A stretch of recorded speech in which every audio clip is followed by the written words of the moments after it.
இந்தியாவில் மட்டும் இல்லை, வேர்ல்டு வைட் இப்போ வரைக்கும் டிமாண்டில் இருக்க ஒரே ஃப்ரூட்னா அது இதுதான். எதை பற்றி சொல்கிறதானே யோசிக்கிறீங்க? எனக்கு என்ன தெரியும்? Let me explain. Welcome to precision age channel. என் கையில் இருக்க இந்த ஃப்ரூட் பேர் தான் குக்கும்பர். இந்த குக்கும்பர் முதல் தோன்றியது நம்ம இந்தியாவில் தான். இதுக்கு ஒரு அழகான வரலாறே இருக்குது. ஆயிரக்கணக்கான ஆண்டுகளுக்கு முன்பே பழங்கால மக்கள் இதை உணவாகவும் அதில் இருக்க ஹெல்த் பெனிஃபிட்ஸ்க்காகவும் வீட்டின் தோட்டத்தில் வளர்த்து சாப்பிட்டு வந்தனர். தென் அங்கிருந்து மெதுவாக ஆசியா, ஆப்பிரிக்கா, ஐரோப்பா என அதர் கண்ட்ரிஸ்க்கும் அது தெரிஞ்சு பரவ ஆரம்பிச்சது.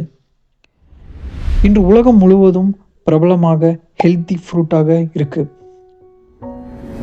ஒரு சாதாரண க்ரீன் ஃப்ரூட் மாதிரி தெரிந்தாலும் இதுக்கு பின்னால் நம்ம நாட்டோட நீண்ட வரலாறும் பெருமையும் இருக்குது.